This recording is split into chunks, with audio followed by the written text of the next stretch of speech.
श्रीराम जय। पुण्य विषया वेदा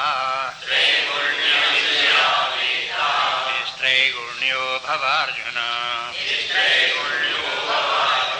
निर्द्वन्द्वो नित्यसत्त्वस्थो निर्योगक्षेमे आत्मवान् यावानर्थोदपाने सर्वतः संप्लुतोदके तावान् सर्वेषु वेदेषु ब्राह्मणस्य विजानता कर्मण्येवाधिकारस्ते मा फलेषु कदाचन मा कर्मफलहेतुर्भूः मा ते संगोऽस्तु कर्मणि योगस्था कुरु कर्माणि संगं त्यक्त्वा धनञ्जय सिद्ध्यसिद्ध्ययो समो भूत्वा समत्वं योग उच्यते योगस्था कुरु कर्माणि संगं त्यक्त्वा धनञ्जय सिद्ध्यसिद्ध्यो समो भूत्वा समत्वं योग उच्यते।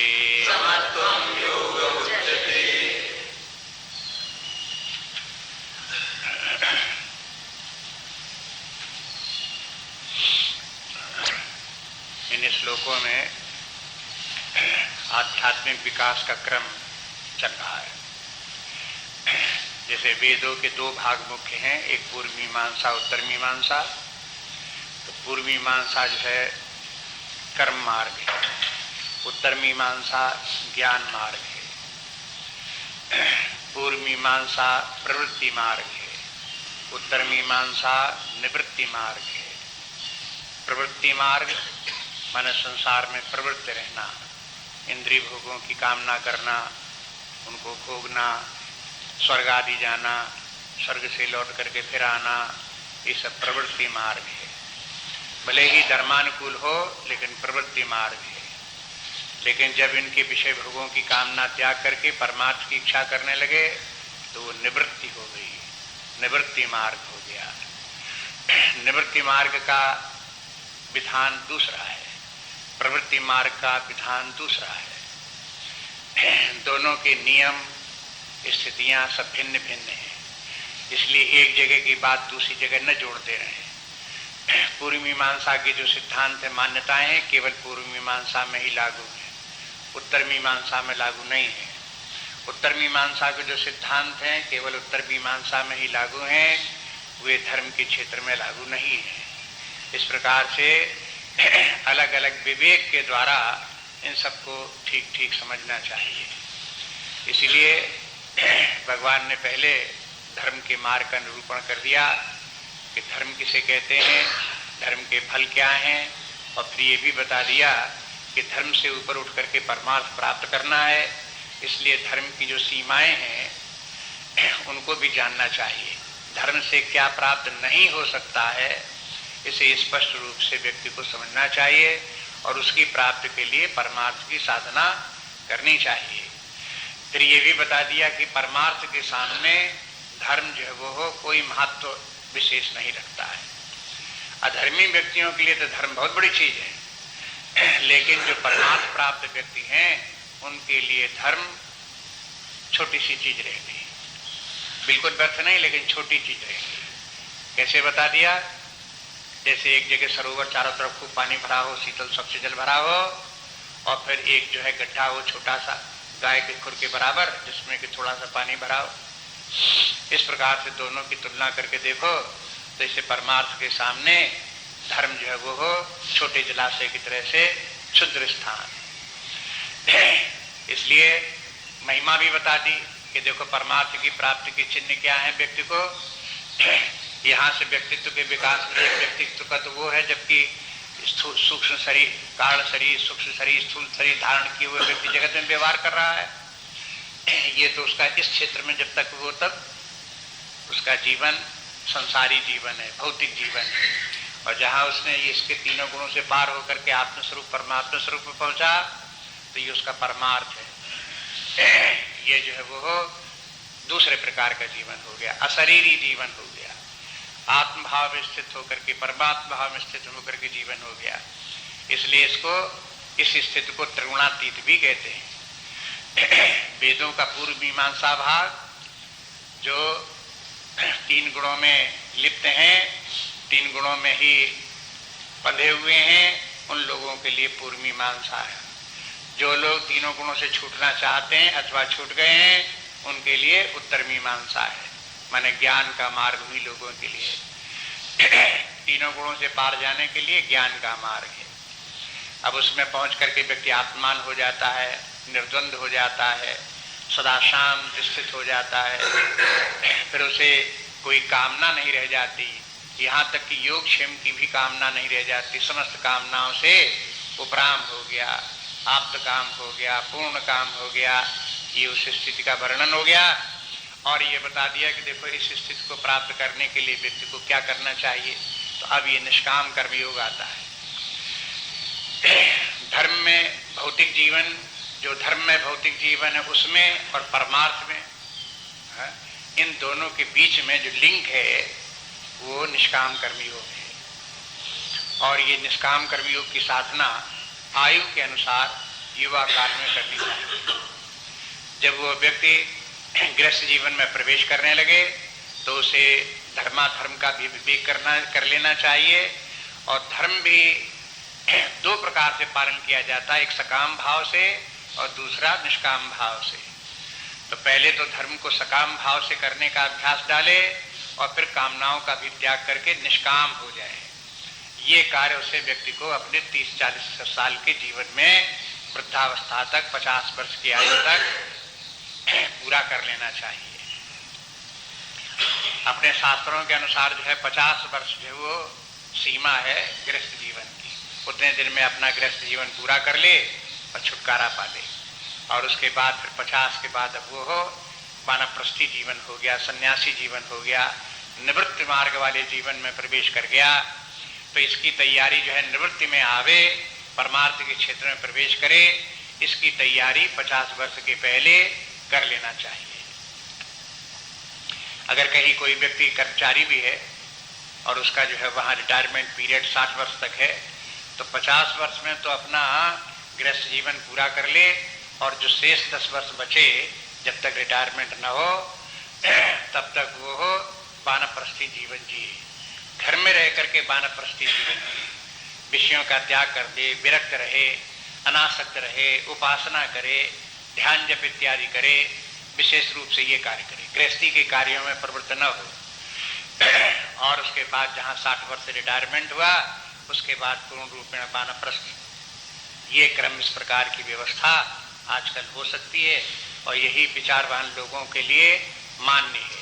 वो लोग, इन्होंने रूपरेखा जीवन की इसी प्रकार से बना रखी है। इसलिए अब जब व्यक्ति विरक्त हो, निवृत्ति मार्ग में आ जाए, तो फिर उसका जो धर्म है वो बाद में बताते हैं। यहाँ केवल जो है ये है निष्काम कर्मयोग, यानी गृहस्थों का जीवन किस प्रकार का हो, ये बात बता रहे हैं। जब व्यक्ति अपने कर्तव्य कर्म को करेगा तभी उसका निष्काम कर्म भी होगा। नहीं तो निष्काम कर्म की, अगर जब कर्मों का कार्य पूरा हो गया, माने वृद्धावस्था में जो उसके कार्य थे वो सब पूरे हो गए, अब कुछ करना शेष नहीं रह गया, अब उस समय निष्काम कर्म, तो आप कभी, अब आगे चल करके लोग निष्काम कर्म का एक भिन्न अर्थ लगाने लगते हैं। अब देखो आप उसको ढूंढो शास्त्र में वो अर्थ कहाँ है, वैसा अर्थ नहीं है। वो भिन्न अर्थ क्या लगाने लगते हैं कि मुफ्त काम करो। जब मुफ्त काम करो तो वो निष्काम कर्म है। अगर काम करने के बदले आपने कुछ ले लिया तो वो निष्काम कर्म नहीं रह गया। शास्त्र का ऐसा मत नहीं। लेकिन मोटी बुद्धि में मोटी बातें समझ में आती हैं। काम किया और मोटी चीज उसको मिल रही है, साफ दिखाई देती, उसे पैसा मिल रहा है तो वो सकाम हो गया, पैसा नहीं ले रहा है तो निष्काम हो गया। इतने से आगे उसकी अकल काम नहीं करती। लेकिन शास्त्र इस प्रकार से नहीं कहते। शास्त्र ये कहते कर्म करो, कर्म का जो फल प्राप्त होता है उसे स्वीकार करो। भक्ति की भाषा में कहेंगे उसे भगवान का प्रसाद समझो, उसे स्वीकार करो, उसे अस्वीकार करने का प्रश्न नहीं है। लेकिन कर्म के फल में आग्रह मत रखो और कर्म के फल के ऊपर डिपेंड मत हो। इतने ही में निष्काम कर्मयोग हो जाता। अगर ये निष्काम कर्मयोग का अर्थ न हो तो इसके माने गृहस्थ जीवन में निष्काम कर्म हो ही नहीं सकता, असंभव। क्यों? कि भाई उसे तो परिवार पालन करना है। अगर कहीं सर्विस करता है, सब महीने भर के बाद में अगर उसे वेतन मिलेगा और वो निष्काम कर्मयोगी होगा तो वेतन तो छोड़ के आ जाए घर पे। क्या कि मैं निष्काम कर्मयोगी वेतन कैसे लूं? और परिणाम ये होगा उसका घर का अपना गृहस्थ जीवन पालन नहीं कर सकता। कहां से पढ़ाई लिखाई के बच्चों खाए पिए कहां से? इसलिए ये जो निष्काम कर्मयोग का जो वास्तविक तात्पर्य है उसको ध्यान से समझें। इतना सरल नहीं है जितना कि लोग अपने मन से कल्पना के द्वारा मान लेते हैं। इसलिए इसकी ट्रेनिंग की जरूरत पड़ती है। एक तो बात ये शास्त्र का मत क्या है उसको समझो, और दूसरे लोग जो निष्काम कर्मयोग कर रहे हैं उनको देख करके फॉलो भी करो और फिर धीरे धीरे अपने जीवन में आदत भी डालो उसी प्रकार के करने की। यहां तक कि निष्काम कर्म करने का अभिमान भी छूट जाए कि मैं निष्काम कर्मयोगी हूं, अभिमान न हो। निष्काम कर्मयोग का मुख्य तत्व जो है वो अनासक्ति है। अनासक्ति, जो व्यक्ति अनासक्त है वो निष्काम कर्मयोगी है, या निष्काम कर्मयोग करते करते वो अनासक्त हो जाता है। कहीं आसक्त नहीं, न कर्म के फल में आसक्त, न शरीर में आसक्त, न कर्म में आसक्त, न परिस्थितियों में आसक्त, न देश में आसक्त, न काल में आसक्त, न स्थान में आसक्त, न परिस्थितियों में आसक्त, न पद में आसक्त। कहीं इधर कहीं भी वो आसक्त नहीं होता। अनासक्त हो जाना ही कर्मयोग है। आप देखेंगे कि आपने शायद न देखा हो, सुना हो, गांधी जी ने भी गीता के ऊपर एक व्याख्या लिखी है, बहुत संक्षिप्त, थोड़ी सी टिप्पणी दी है, और वही गीता है। उसको उन्होंने अपनी गीता का नाम रखा, क्या नाम रखा? नहीं, अनासक्ति योग। गीता माता को तो वह आदर के सत्कार के साथ गीता माता बोलते थे, लेकिन वो नाम नहीं, नाम था उसका अनासक्ति योग। जैसे तिलक ने गीता के ऊपर व्याख्या लिखी तो उसका नाम रखा निष्काम कर्मयोग, उसी के ऊपर वही नाम रखा। इसीलिए जो ये है इनका जो अनासक्ति हो, ये कहते हैं कि देखो, और उन्होंने गांधी जी ने भी निष्काम कर्मयोग पर विशेष बल दिया और स्वयं अनासक्त कर्म किया, और आसपास उनके जितने लोग रहते थे उनको उसी में ट्रेनिंग दी कि देखो जैसे हम अनासक्त कर्म करते हैं इसी प्रकार से तुम भी सब करो। सबने उनसे सीखा अनासक्त कर्म कैसे किया जाता है। जो अनासक्त कर्म है वही निष्काम कर्म है। ये जो कल श्लोक 47वां श्लोक देख रहे थे, इसमें वो निष्काम कर्मयोग के जो आपको देखो बताए थे, वहां पर जो उसके मुख्य मुख्य तत्व हैं निष्काम कर्मयोग के, वो इस श्लोक में आ गए। अंतिम पद है माते संगोस्त्व कर्मणि, अकर्म में तुम्हारी आसक्ति न हो। संगा माने आसक्ति, संग के माने संस्कृत में है आसक्ति, असंग के माने है अनासक्ति, डिटैचमेंट, संग के माने अटैचमेंट। तो ये कर्म में भी तुम्हारी आसक्ति न, अकर्मण में भी माने कर्म का त्याग और ढल्ले बैठ गए, तो कहते इसमें भी तुम्हारी आसक्ति न हो। आसक्ति तो कर्म में भी न हो, लेकिन काम नहीं करते हो तो उसमें भी आसक्ति न हो। आसक्ति के कारण का अर्थ ये नहीं है कि आप काम छोड़ करके बैठ जाओ। जब ये कहा जाता है कर्म में आसक्ति मत रखो, कर्म के फल में आसक्ति,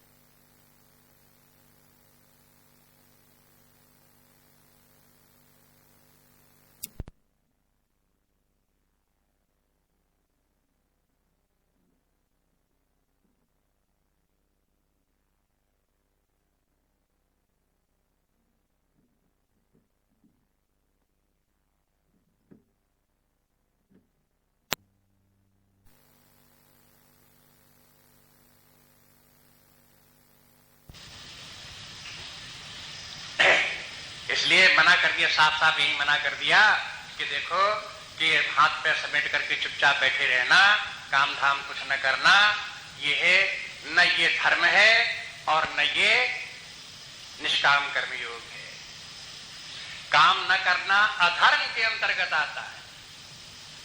धर्माधर्म का अनासक्ति, निष्काम कर्मयोग तो आगे की बात है।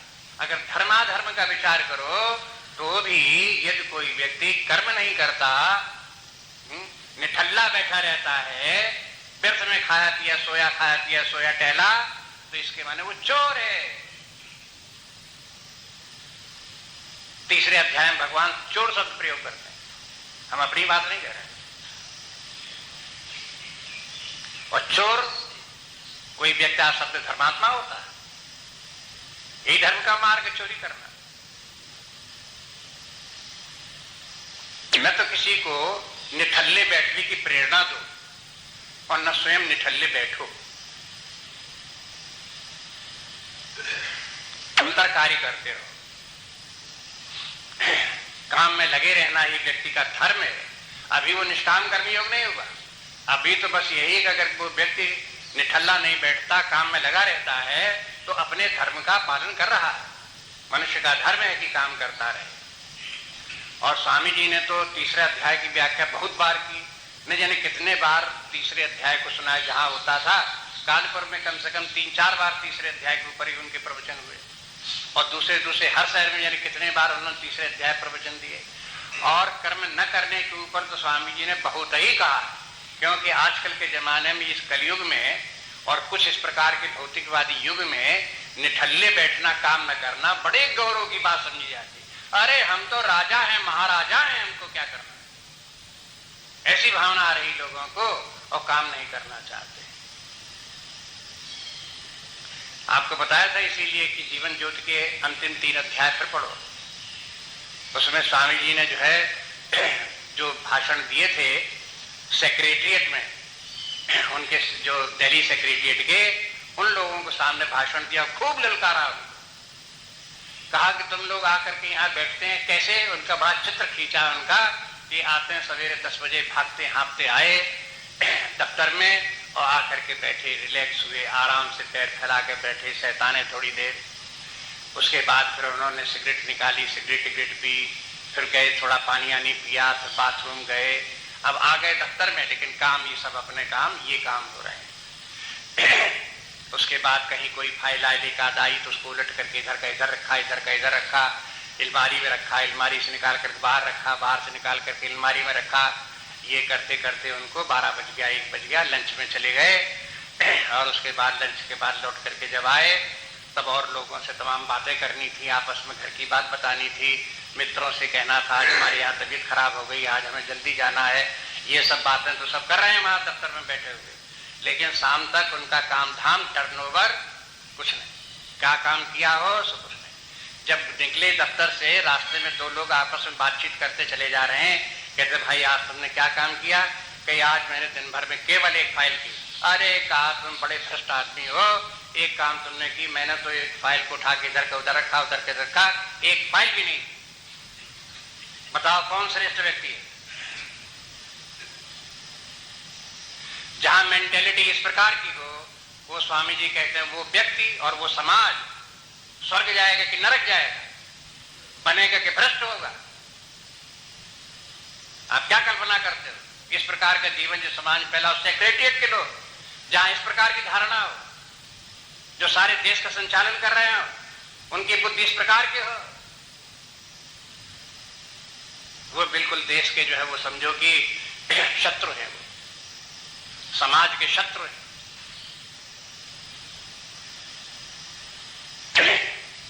वो ये भी कहते रहे कि देखो जीवन का जो है वो हो गौरव कर्म है, जीवन का गौरव कर्म है। जो कर्म करता है वो जीवन, उसका जीवन गौरवपूर्ण है, और जो निठल्ला बैठा है वो इस गौरव से वंचित है।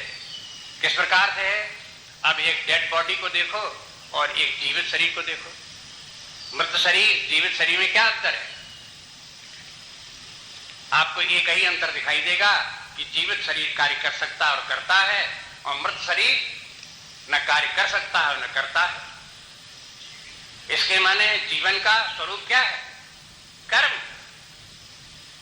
न कार्य करना मृत्यु का लक्षण है। व्यक्ति जानबूझ करके मृत्यु के मुख में जा रहा है, सारा जीवन मरण तुल्य जीवन व्यतीत करता है। अगर कोई व्यक्ति कार्य नहीं करता तो जीवित नहीं रहता, बल्कि मृतक जीवन जी रहा है, डेड बॉडी की तरह से अपने शरीर का बोझ ढो रहा है।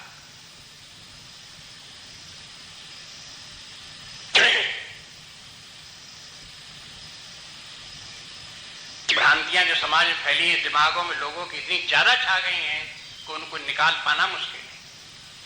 उनको सही धारणा उनके सामने बुद्धि में उपस्थित कर देना, ला देना एक बड़े कमाल का काम होगा, एक बहुत बड़ा महान कार्य होगा अगर लोगों की समझ में ये आ जाए कि कर्म करना ही जीवन का सुंदर स्वरूप है।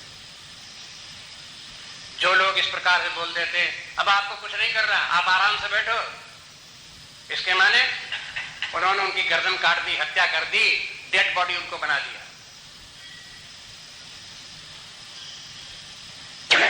इसलिए व्यक्ति को समझने की कोशिश करनी चाहिए, बुद्धि का प्रयोग करना चाहिए। अब ये सब बातें कब है? भगवान ने इसका नाम क्या रखा? बुद्धि योगम। हाँ, ददामिते। अब हम तुमको बुद्धि योग बता रहे हैं कि देखो बुद्धि योग क्या है। ये सब बुद्धि की बातें हैं। जहां बुद्धिहीन व्यक्ति होगा उसको उल्टी ही बात सूझे, उसे मृत शरीर की तरह से पड़ा रहना जो है जीवन का गौरव समझ में आएगा। का लक्षण नहीं। इसलिए भी ये बात बड़ी जोरों से आपको कह रहे हैं कि अब ये अवस्था, हम लोगों की जो अवस्था है वो हो अन्य लोगों के लिए जो दूसरी तीसरी पीढ़ी आ रही है उनके लिए एक मार्गदर्शक और आदर्श जीवन। वो देखेंगे कि हमारे जो है अग्रज लोग आगे आगे जीवन जीते हुए जो जा रहे हैं, अब तृतीय आयु में पहुंच गए, चतुर्थ आयु में पहुंच गए, अब वो कैसा जीवन जी रहे हैं, उनकी मान्यताएं क्या हैं, उनके जीवन के अनुभव क्या है। अगर आपको गलत सिग्नल मिलता है आपकी तरफ से तो इसके माने क्या है? आप समाज को गड्ढे में झोंक रहे हो।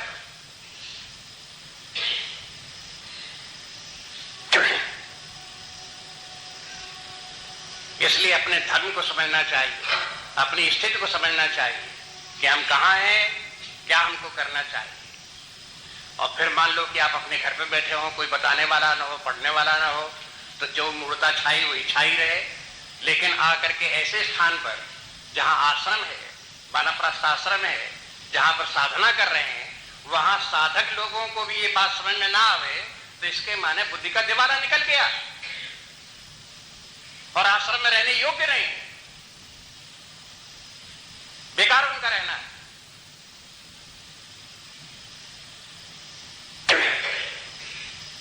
कभी कभी लोग ये चाहते हैं कि सब बातें जनरल बोली जा रही, मुझसे थोड़ी कुछ कहा जा रहा है। हाँ? जब व्यक्ति को एक पकड़ करके दो धक्का मार करके उससे कहें कि बात आपसे कही जा रही है, तब कहे हाँ अब हमारी समझ में आया मुझसे कही जा रही है। ये तरीका नहीं है। इतने अवस्था में जहां पर के व्यक्ति इतना सम्माननीय जीवन जी रहा हो, इतनी आयु प्राप्त कर चुका हो, उसके साथ वो अपने आशा करे कि मेरे साथ इस प्रकार का व्यवहार हो, ठीक नहीं है।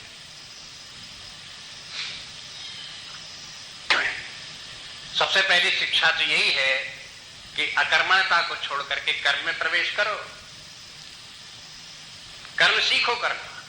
और कर्म करने के लिए तमाम पड़ा हुआ, कभी कभी के आप मुझे कुछ कर रही नहीं, मेरे पास कोई काम ही नहीं। अरे इतना संसार पड़ा हुआ है, उसके सबकी सेवा करने के लिए जाने कितना कार्य पड़ा हुआ है, जिसको कि एक व्यक्ति का हजारों लाखों व्यक्ति जैसे पूरा नहीं कर सकते, उतना काम पड़ा हुआ है। और आपका जो काम ही कुछ नहीं है। इसलिए स्वयं अपने आप बुद्धि लगाओ, विचार करो, कार्य करो। अगर गीता की शिक्षा केवल शब्दों की नहीं है कि आपने श्लोक याद कर लो और इस श्लोक में क्या अर्थ लिखा हुआ जान लो, अगर आप करोगे नहीं उस प्रकार का तो गीता का अर्थ नहीं समझ में आए। गीता अर्थ समझ में आने का तब है जब वो आपके चित्त में चढ़े और आपके जीवन में आवे। स्वामी दयानंद जी कहा करते थे, एक तो होता है गोइंग थ्रू द बुक और दूसरी बात यह है the book let the book go through you. दोनों में अंतर क्या है?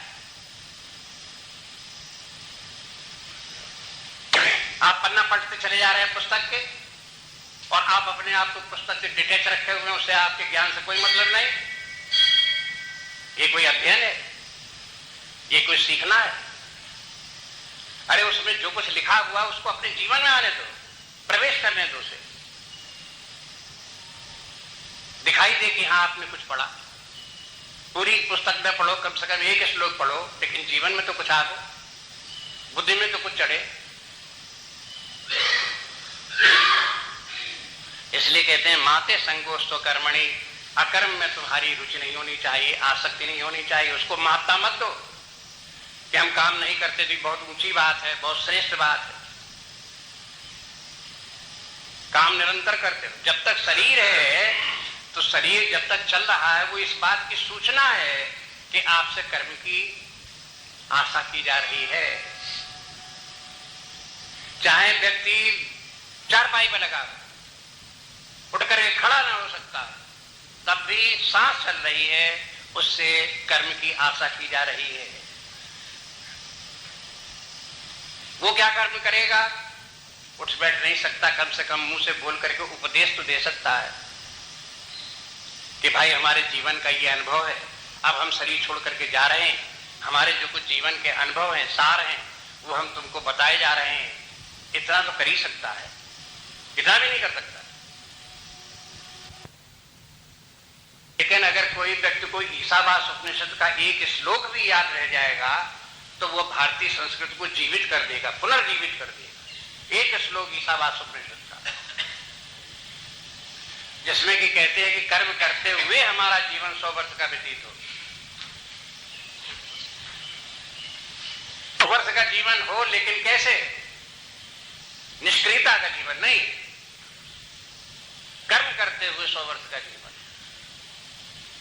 इसलिए ऐसी गलती कभी ना करें कि अपने मन में कभी लावें कि अब हमें कुछ नहीं करना है, और कभी अपने वाणी से ऐसा न निकालें किसी दूसरे के लिए कि तुम्हें अब कुछ नहीं करना है, तुम मत कुछ करो। उसे बराबर उत्साहित करते रहो कि कार्य करो, कार्य करो। जब कार्य करने की बात आती तो इसी से ये जो पद है इतना वाला माते कर्मोस्तु कर्मणि, तो उसके बाद फिर पहला कर्मण्येवाधिकारस्ते उसी संबंधित है। इसमें इस श्लोक में एक बात ये कि पहला पद और चौथा पद, इन दोनों का तालमेल एक साथ है, एक साथ उनका निषेधात्मक विधेयात्मक रूप में वर्णन है। और तीसरा पद और दूसरा पद, इन दोनों का एक साथ संबंध है और एक दूसरे के पूरक हैं। एक विषय निषेधात्मक है, दूसरा विधेयात्मक है। पदों को अलग अलग करके देखो इस प्रकार। चौथे पद के साथ पहले पद को देखो, कर्मण्येवाधिकारस्ते, तुम्हारा कर्म करना तुम्हारा अधिकार है, कार्य करते रहो सदा जीवन। ये तो हुआ पॉजिटिव रूप में कि सदा कार्य करते रहो।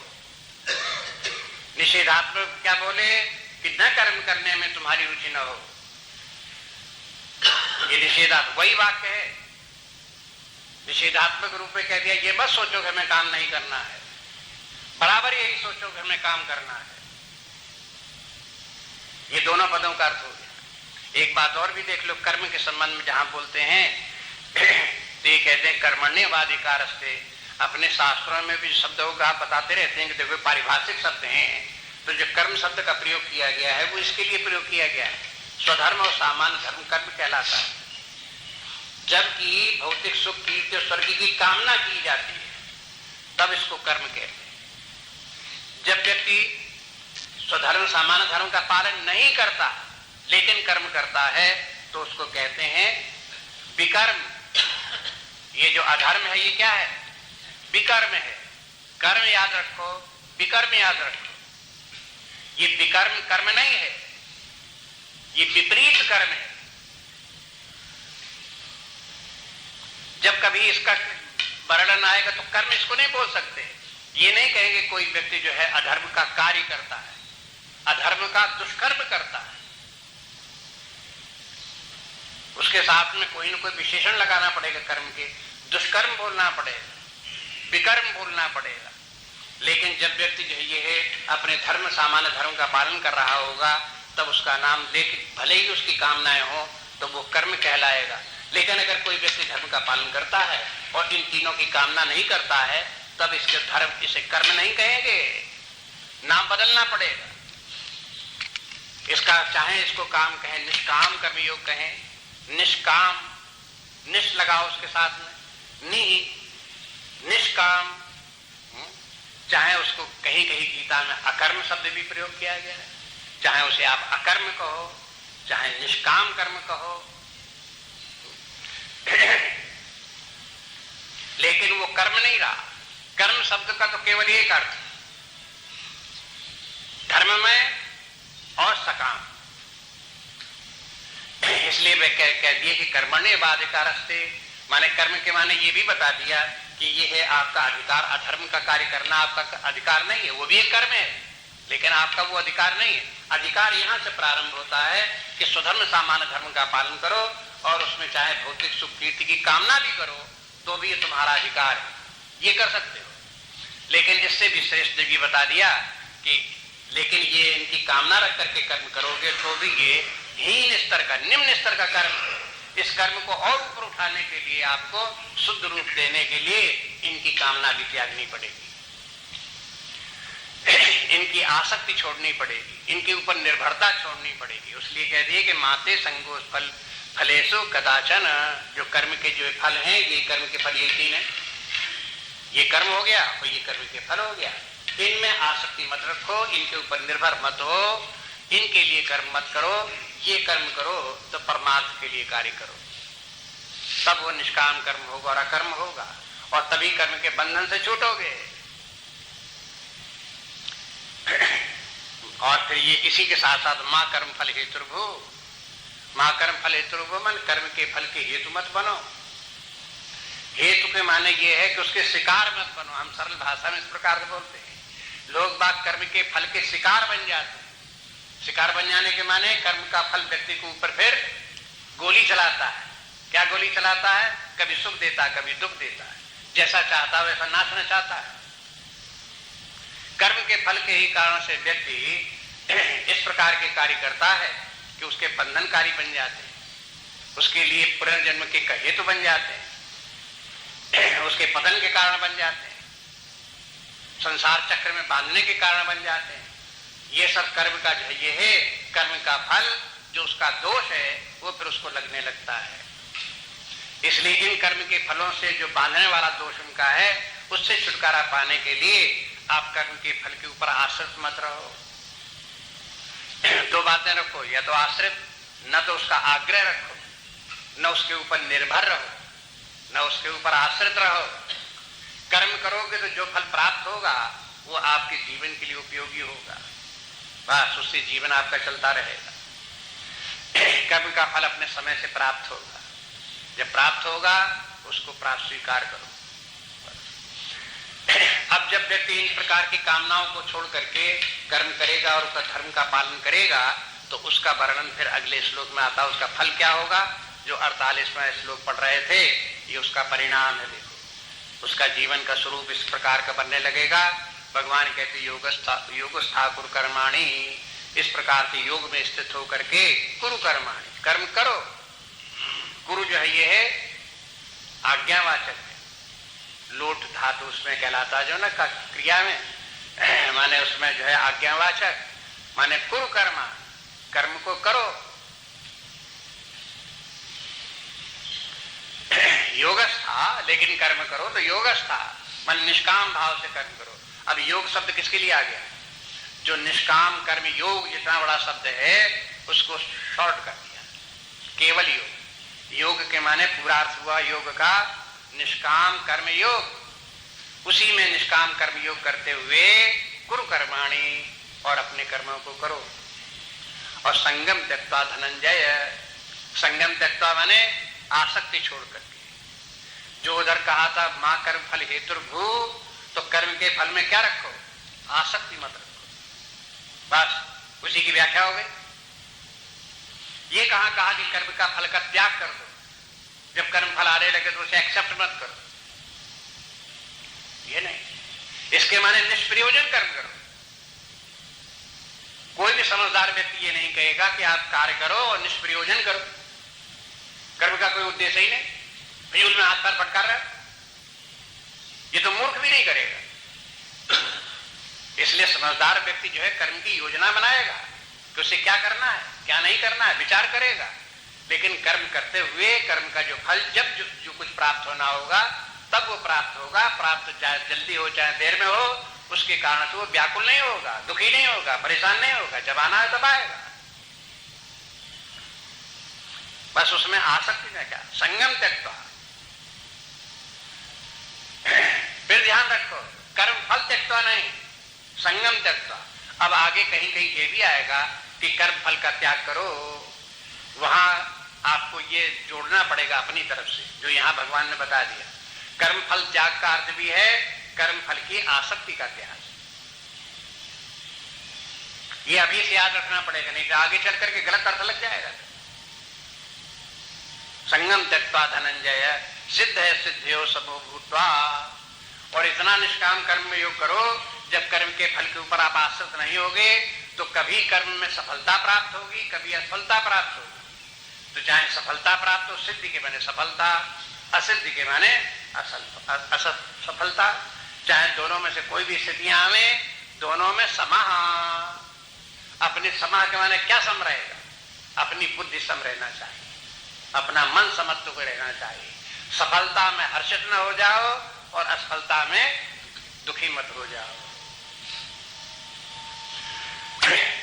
मन की अशांति क्या है, सफलता में प्रसन्न हो गए, असफलता में दुखी हो गए, ये मन की अशांति है। मन को शांत बनाए रखने के माने है सफलता में भी आप प्रसन्न न हो, मन को शांत रखो। असफलता भी आती है तब भी प्रसन्न रहो, शांत रहो। यही मन की जो है ये है समत्व भाव, यही है। इसलिए निष्काम कर्म योग करते करते इस प्रकार की स्थिति को प्राप्त कर लो कि जीवन में कर्म का फल प्राप्त हो या परिस्थितियां प्राप्त हो, अनुकूल हो, प्रतिकूल हो, लाभ हो, हानि हो, जय हो, पराजय हो, मान हो, सम्मान हो, कुछ भी इस प्रकार के द्वंद्व आने और उन द्वंद्व आपको छू न सकें। आप उनमें सब में समत्व भाव बनाए रख सको। तो सहसा किसी व्यक्ति से कहते कि इन स्थितियों में सम रहो, तो कहते भाई सम कैसे रहेंगे, जब ऐसा होगा तो तैसा हो गई, ऐसा होगा तो तैसा हो गई। बात ये कि उन्होंने शास्त्र नहीं सुना, निष्काम कर्मयोग नहीं जाना। अगर निष्काम कर्मयोग के आधार पर इनकी कामना छोड़ करके अगर कोई व्यक्ति कर्म करने का अभ्यास डालता है तो ये समत्व भाव आ जाता है। एक बात जो सम शब्द आ गया तो पहले आपको बता चुके, पहले भी आ चुका है। सुख दुखे समीकृत्वा लाभालाभो जया जयो। जब यहाँ बोले सिद्ध असिद्धयो समः, तो उनको भी याद कर दो, उसी के साथ जोड़ दो। सिद्ध ही सिद्ध में समत्व भाव नहीं है। सुख दुखे समीकृत्वा, सुख दुखों को भी समझो। लाभालाभो, लाभ और हानि होती है उसको भी बराबर समझो। और जया जयो, जय हो पराजय हो, उसमें भी आप अपने को संभाव रखो। गीता में जो है ये है अध्यात्म की जो मंजिलें हैं उनको भी दो भाग में बांट दिया गया है। फिर याद रखो, परमार्थ की मंजिल को दो भागों में बांट दिया गया। जैसे कॉलेज की पढ़ाई दो भागों में बांट दी गई। कौन कौन? पोस्ट ग्रेजुएट और अंडर ग्रेजुएट। भी पढ़ाई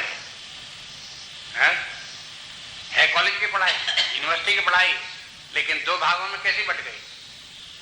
under graduate, post graduate. Under graduate के माने है पोस्ट ग्रेजुएट की तैयारी। पोस्ट ग्रेजुएट हो गया तो यूनिवर्सिटी की पढ़ाई पूरी हो गई। इसी प्रकार से निष्काम कर्मयोग के द्वारा जब व्यक्ति का सत्वगुण की वृद्धि हो गई और उस सत्वगुण के कारण जब बुद्धि में समत्व आ गया और वो समत्व व्यवहारिक जीवन में अनुकूल प्रतिकूल परिस्थितियों में जो उसका समत्व आ गया, यह एक सफलता हुई। आध्यात्मिक साधना की एक मंजिल पूरी हुई। लेकिन ये अंडर ग्रेजुएट ट्रेनिंग है। लेकिन जहां व्यक्ति जो है त्रिगुणातीत होकर के आत्मभाव में पहुंचा और आत्मदृष्टि से उसने देखा जो आत्मा हम है वही आत्मा सब है और उस आत्मा के अतिरिक्त कहीं कुछ नहीं, ये नाम रूपात्मक जगत भ्रांति है, प्रतीति मात्र है, और फिर उसे एक ही अपना स्वरूप आत्मा ही सर्वत्र दिखाई देने लगा। ये है दूसरा समत्व है, ये भी समत्व भाव है। और ये समत्व भाव जब व्यक्ति को प्राप्त हो गया तो फिर उसका जो है आध्यात्मिक विकास का पारंगत हो गया। पूरी उसकी गति जहां तक होनी थी वहां तक वो व्यक्ति पहुंच गया। इस समत्व भाव का भी गीता में वर्णन है, इन दोनों समत्व भावों का वर्णन है, और दोनों ही समत्व भाव परमार्थ से आते हैं। अगर निष्काम कर्मयोग किसी व्यक्ति ने नहीं किया, केवल धर्म के मार्ग पर जीवन जीता रहा, तो यह समत्व का दर्शन उसे न व्यवहारिक जीवन में होगा न पारमार्थिक जीवन में होगा। तो विचार की बात है, फिर विचार करके देखिए।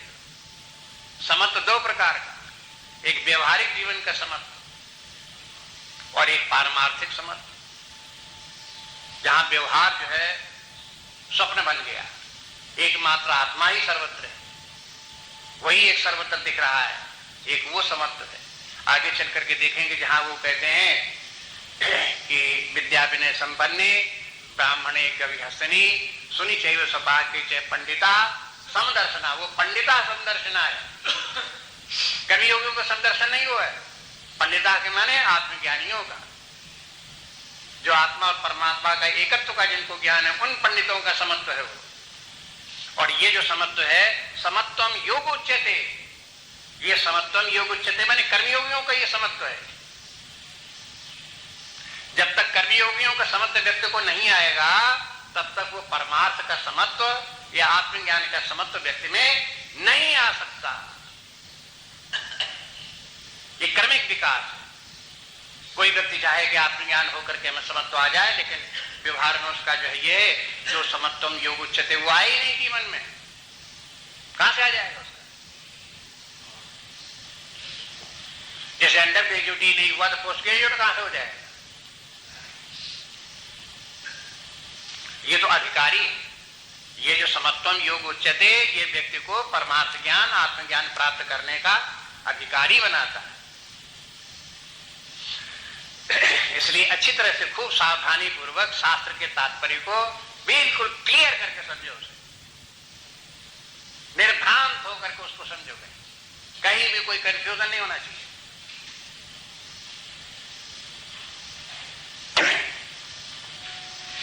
ये परिभाषा होगी कर्मयोग की, समत्वम योग उच्यते।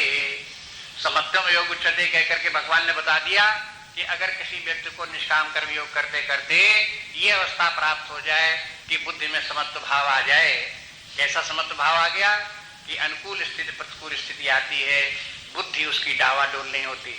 समत्व के माने है, एक उदाहरण के लिए बताते हैं, जैसे एक तराजू है, तराजू की डंडी जब आकर के हॉरिजॉन्टल बिल्कुल लेवल पर आ जाए तब वो समत्व को प्राप्त हो गई। अगर तराजू की डंडी इधर नीचे गिरी तो समत्व नहीं है, डंडी अगर इधर नीचे गिरी तो समत्व नहीं है। बराबर दोनों स्थितियों में रहे, माने अगर अनुकूल स्थिति आती तो माने एक पल्ले के ऊपर आपका वजन बढ़ गया, दूसरा पल्ला नीचे चला गया।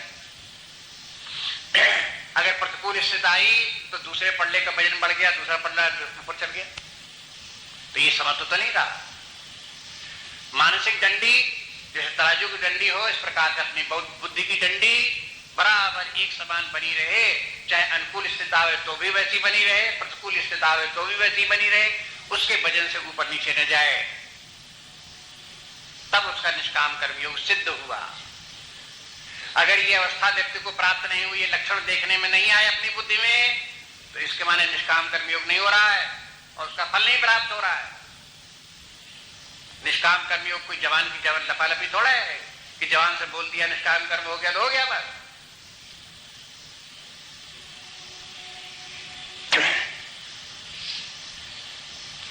श्लोकों में बातें होती, बहुत जगह नहीं होती, सीमा जितनी होती उतनी शब्दों का प्रयोग कर पाते हैं, बाकी का अध्ययन करना पड़ता है। आगे पीछे जो बातें कही हैं उनको उसमें जोड़ना पड़ता है। इसीलिए यहाँ सिद्धे सिद्धयो समाह जब बोला, जो पहले कह करके आए हैं सिद्ध सिद्ध के साथ में बाकी, वो इसी प्रसंग की बात थी। अर्जुन से पहले भगवान ने बताया कि देखो तुम अपने धर्म का पालन करो, उससे तुमको धर्म के पालन करने से स्वर्ग की प्राप्त होगी, इसकी प्राप्त होगी, भौतिक सुख प्राप्त होगा, ये भगवान ने बता दिया। उसके बाद में ये भी कह दिया, जहां वो धर्म की चर्चा समाप्त हुई तत्काल भगवान ने कहा कि कि देखो सुख दुख के समय कृत्वा लाभालाभ जया जय। तो धर्म के बाद आगे की बात क्या है? आगे की बात निष्काम कर्मयोग की है। अगर निष्काम भाव से अगर तुम कर्म करते हो, धर्म का पालन करते हो, तो धर्म का जो बंधनकारी अथवा धर्म की जो दुर्बलताएं या दोष या कमियां हैं, उनसे तुम बाधित नहीं होगे, उनका प्रभाव तुम्हारे ऊपर नहीं पड़ेगा। इसलिए तुम समत्व भाव से कर्म करो, और ये समत्व भाव ही रखना ही निष्काम कर्मयोग है। इसलिए परिभाषा निष्काम कर्मयोग की क्या हो गई? समत्वम योगी उच्यते। अगर आप व्यवहार काल में अपनी बुद्धि को इस प्रकार से समत्व भाव में नहीं रखे, तो आपसे निष्काम कर्मयोग नहीं बना।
प्रकार से समत्व भाव में नहीं रखे, तो आपसे निष्काम कर्मयोग नहीं बना।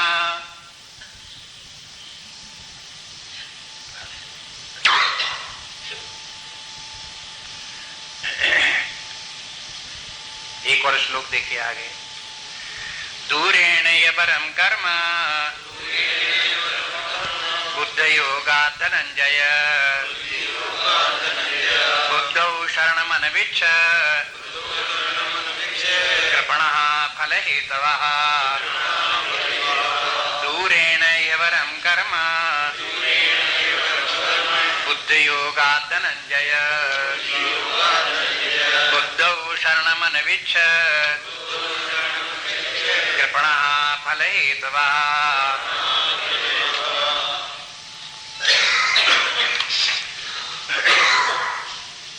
दूरेण ही अवरम कर्म, अवर माने दूसरे, दूसरे कर्म, दूरेण ही अवरम, दूसरे कर्म जो है अवर है। दूरेण माने बहुत अधिक। और बुद्ध योगा धनंजय किससे निम्न कोटि के हैं? बुद्ध योग से। हे धनंजय, बुद्ध योग से अन्य कर्म जो है वो निम्न कोटि के हैं। अब बुद्ध योग के माने निष्काम कर्म योग, निष्काम कर्म योग के माने समत्व योग। इस समत्व योग की अपेक्षा, इस निष्काम कर्म योग की अपेक्षा जो दूसरे कर्म हैं माने सकाम कर्म हैं, चाहे वो धर्म का पालन हो, चाहे कितने ही बड़े धर्म का पालन हो, लेकिन अगर वो हो आसक्ति पूर्ण किया गया है, संसार के विषय भोगों की, धन आदि की, परिवार आदि की कामना से किए गए हैं, तो फिर वो कर्म जो है वो निम्न कोटि के हैं। माने एक तो है सकाम धर्म का पालन वो, और एक फिर इनकी कामना छोड़ करके धर्म का पालन। इन दोनों की जब तुलना करके भगवान बताते हैं तो कौन श्रेष्ठ है? कि निष्काम कर्म योग श्रेष्ठ है और सकाम कर्म निम्न स्तर का है। और दूरेण निहवरम के माने बहुत ज्यादा निम्न कोटि का है, और इसके माने है जो निष्काम कर्म योग है बहुत उच्च कोटि का है। इसलिए बुद्धौ शरणमनविच्छ, फिर भगवान का आदेश। बात यह कि निष्काम कर्म योग जो है भगवान अर्जुन के ऊपर आदेश देकर के आरोपित करते हैं कि ऐसा ही करो, ऐसा ही करो। योगस्था कुर्कर्माणि, योग में स्थित होकर के कर्म करो। यहां फिर कहते हैं बुद्धौ शरणमनविच्छ, फिर आदेश है कि तो अपने बुद्धि की शरण में जाओ। भगवान ये भी कहते हैं निष्काम कर्म योग केवल बुद्धि का ही कार्य है और बुद्धि से ही होता है। माने बुद्धि ही कर्म के फल में आसक्त होती है, वही अनासक्त होती है। बुद्धि की शरण में जाओगे, बुद्धि सावधान रहेगी, सतर्क रहेगी, तो आप जो है वो कर्म के फल में आसक्त नहीं होंगे, उससे दूर रहेंगे। जब बुद्धि की शरण में व्यक्ति नहीं जाएगा तो किसकी शरण में जाएगा? मन की शरण में जाएगा, इंद्रियों की शरण में जाएगा, धन की शरण में जाएगा, विषयों की शरण में जाएगा, इंद्रिय भोग हैं उनकी शरण में जाएगा। जब इंद्रिय भोगों की शरण में रहने वाला व्यक्ति है, अपने मन को जो अच्छा लगता है, प्रिय लगता है, उसकी शरण में है, तो ऐसे व्यक्ति का जीवन निम्न स्तर का जीवन है, विषयी जीवन, निम्न स्तर का जीवन। चाहे इतने कोई व्यक्ति समझे मुझे इतने से बढ़िया भोग प्राप्त हैं, मैं कैसा महान व्यक्ति हूं, देखो कैसे कैसे बढ़िया भोग भोग रहा हूं। अरे कहते हैं कि तुम बहुत ही कीड़े मकोड़े की तरह से हो, पशु पक्षियों की तरह से हो, तुम क्या इसमें महानता अपनी समझते हो? ये तो अधोगति है तुम्हारी।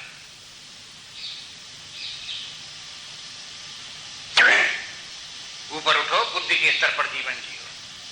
फिर देखो मनुष्य जीवन में विशेषता क्या है? बुद्धि। बार बार याद रखो, अन्य प्राणियों की जैसी बुद्धि मनुष्य को प्राप्त है, दूसरे प्राणियों को प्राप्त है।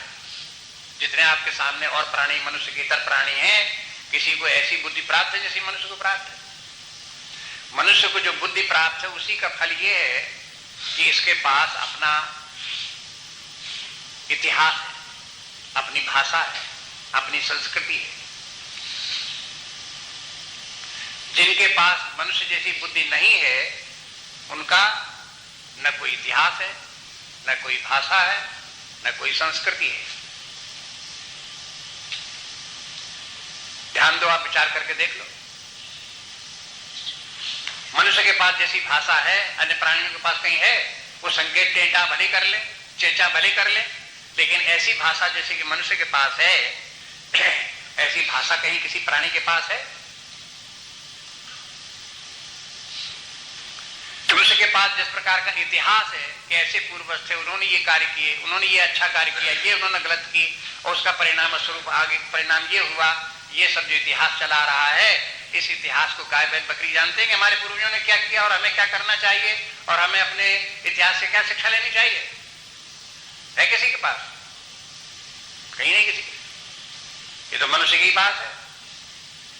आप अपना इतिहास देखो, ऋषि मुनि कैसे हुए, ज्ञानी व्यक्ति कैसे हुए, देश के लिए संसार के लिए उत्सर्ग करने वाले कैसे व्यक्ति हुए, उन्होंने कैसे कैसे ऐतिहासिक कार्य किए, जिसके कारण आज भी वो प्रशंसनीय वंदनीय है, प्रातः स्मरणीय कहलाते हैं। ये सब व्यक्ति हम लोगों को मालूम है, जिनकी के पास बुद्धि है, वो बुद्धि के द्वारा उनको इस प्रकार का ज्ञान है। और फिर तब से लेकर के अब तक हजारों वर्षों से जो एक के बाद एक पीढ़ी आती रही, उसने जीवन जीने की कला का विकास करते रहे बराबर, कि देखो यहां गलती हो जाती है, ऐसे न करके ऐसे जीवन जीना चाहिए, तो सही जीवन का रास्ता ये है, सही जीवन का रास्ता ये। आगे फिर पीढ़ी आई, उसने भी देखा कि इसमें भी यहाँ इतना दोष है, इसका भी सुधार कर लो। फिर आगे पीढ़ी आई, उसने कहा इतना यहाँ दोष रहेगा, इसको भी सुधार कर लो। जो इस प्रकार से सुधार करते गए, सुंदर रूप बनाते चले गए, एक सुंदर रूप जीवन का बनाते चले गए, व्यवहार का रूप बनाते चले गए। इसी का नाम है संस्कृति। संस्कृति की धारा में जो व्यक्ति होगा वो संस्कार युक्त होगा, और जो प्राचीन काल के जितने अनुभव हैं, व्यक्तियों के दिए हुए सद अनुभव, कल्याणकारी अनुभव, उनका वो सदुपयोग करेगा और अपने जीवन को भी श्रेष्ठ और आनंद में बनाएगा। जो संस्कृति से, कल्चर से कट ऑफ हो गया, उसने संस्कृति को मूल्य नहीं दिया, उसकी तरफ ध्यान नहीं दिया, उसकी ट्रेनिंग भी अपने आप में नहीं ली, उस प्रकार से कार्य भी नहीं किया, जीवन में नहीं दिया, तो इसके माने वो तो कार्य पशु की ऐसी करते हैं। वो फिर नए सिरे से अपने भटकेगा, ट्रायल एंड मेथड लगाएगा, अपने जीवन में जो कुछ पा सकेगा पा लेगा, नहीं पा सकेगा रह जाएगा। लेकिन अगर संस्कृत की धारा के साथ चले तो जितने प्रयोग पहले हो चुके हैं उनको बार बार करने की क्या जरूरत। एक व्यक्ति ने करके देख लिए, दूसरे व्यक्ति ने करके वही देख लिए, तीसरे ने आजमा लिया, चौथे ने आजमा लिया, 1000 ने आजमा लिया, तो आप क्या अब भी आपकी बुद्धि में ये लग रहा है कि इसे हमें फिर आजमाना चाहिए?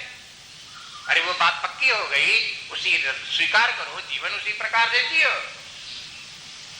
बस। ये संस्कृत की देन है। अगर किसी व्यक्ति की बुद्धि है तो व्यक्ति बुद्धि के पीछे ये भी शिक्षा है कि बुद्धौ शरण मन मिथ्या, अपने बुद्धि को काम में लाओ। बुद्धि को काम में लाने के माने भाषा को काम में लाओ, साहित्य को काम में लाओ, इतिहास को काम में लाओ, संस्कृत को काम में लाओ, उसका उपयोग करो जीवन में, तब बुद्धि की शरण में गए। बुद्धि की शरण के माने ये नहीं है कि इंद्रिय भोगों को ज्यादा से ज्यादा कैसे प्राप्त कर लें, ज्यादा से ज्यादा उनको कैसे भोग लें, ये कोई बुद्धि का सदुपयोग नहीं है, ये बुद्धि का दुरुपयोग है। कहते हैं बुद्धौ शरण मन विच्छय कृपणः फल हेतवः। ये क्या है? फल हेतवः, जो कर्म के फल के हेतु हैं वे लोग कृपण हैं। आपको पहले भी शब्द कृपण आ चुका है अर्जुन के विषय में। कार्पण्य दोषो पाहत स्वभाव, मेरी बुद्धि कृपण हो रही है। संस्कृत में कृपण एक शब्द है और एक उदार है। उदार के माने श्रेष्ठ और कृपण के माने निकृष्ट। बस इसमें ये पैसे का उदारता के माने ये नहीं कि बहुत दे देता है। कृपण के माने कंजूस है, ये अर्थ नहीं संस्कृत में। कृपण के माने है निम्न स्तर का व्यक्ति और उदार के माने श्रेष्ठ व्यक्ति। उदारा सर्वे वैते, तो आप देखेंगे चल करके फिर उसमें 7वें अध्याय में उदारा सर्वे वैते, ये सभी व्यक्ति उदार है कि माने श्रेष्ठ व्यक्ति, और कृपणा कि माने निकृष्ट व्यक्ति हैं। निकृष्ट कौन है? फल हेतवः, जो फल में आसक्ति रखने वाले हैं, फल के ऊपर आश्रित रहने वाले हैं, फल की कामना करने वाले हैं, फल में लिप्त रहने वाले हैं, फल को ही, कर्म के फल को ही आगे आगे लेकर के चल करके कर्म करने वाले हैं। ऐसे व्यक्ति जो है वो हो कृपणः, निकृष्ट व्यक्ति।